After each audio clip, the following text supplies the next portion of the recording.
नमस्कार तुम्हा सर्वांना श्रेया रेसिपीमध्ये तुमचे स्वागत आहे।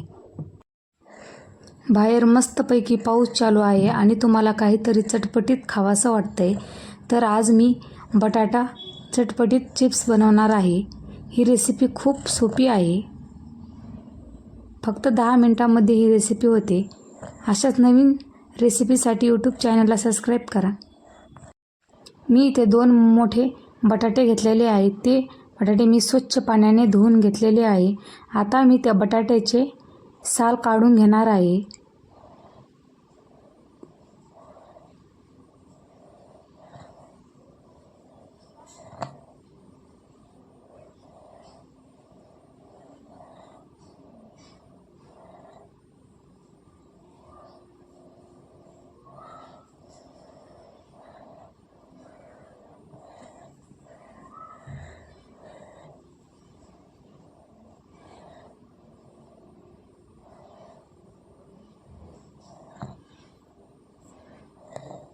बटाट्याचे साल पण व्यवस्थित काढून झालेले आहे।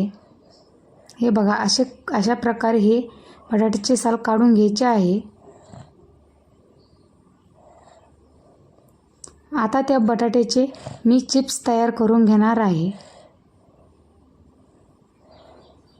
आणि आपल्याला एकसारखे चिप्स कट करून घ्यायचे आहे। जास्त जाड पण नाही आणि जास्त पातळ पण नाही, मीडियम साईजमध्ये चिप्स तयार करून घ्यायचा आहे। अशा प्रकारे आपल्याला सर्व चिप्स कट करून घ्यायचे आहे।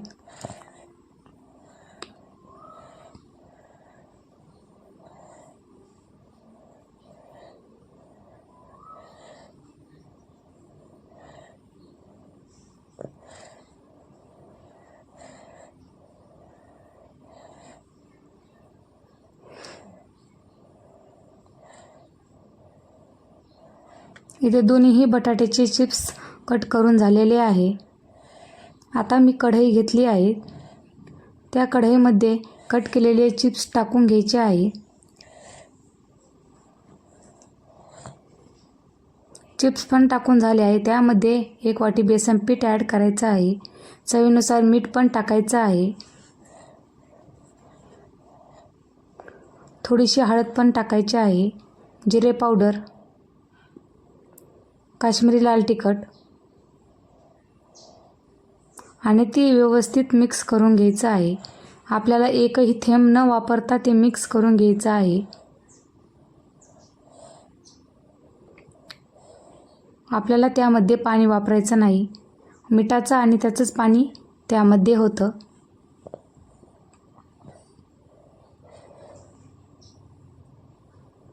जसं आपण मिक्स करत जाल तसं ते व्यवस्थित त्याला पाणी सुटलं जातं, त्यामुळे पाणी ॲड करायची गरज नाही।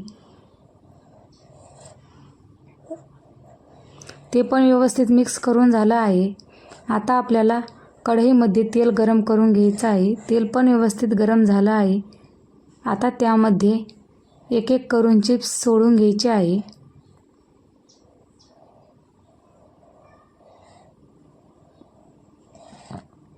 चिप्स पण सोडून झाले आहे। आपल्याला हे चिप्स मस्त मिडियम गॅसवरतीच तळून घ्यायचे आहे आणि आपल्याला हे चिप्स 5 मिनिटांनी पलटीत राहायचं आहे।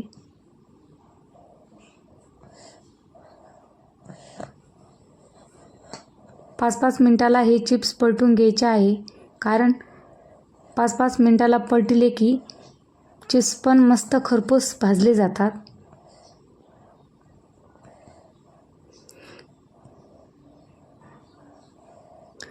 आपले चिप्स पण मस्त भाजलेले आहे आणि खरपूस पण झालेले आहे। आता हे चिप्स आपण एका प्लेटमध्ये काढून घेऊ। आपले चिप्स आणि टोमॅटो केचप पण तयार आहे। हे टोमॅटो केचप सोबत हे चिप्स एकदम टेस्टी लागतात। मस्तपैकी पाऊस सुरू आहे आणि हे चटपटीत चिप्स तुम्ही पण नक्की रेसिपी करून बघा। तुम्हाला माझी रेसिपी आवडली असेल तर लाईक करा, यूट्यूब चॅनलला सबस्क्राईब करा आणि तुम्ही हा व्हिडिओ शेवटपर्यंत बघितल्याबद्दल तुमचे मनापासून धन्यवाद।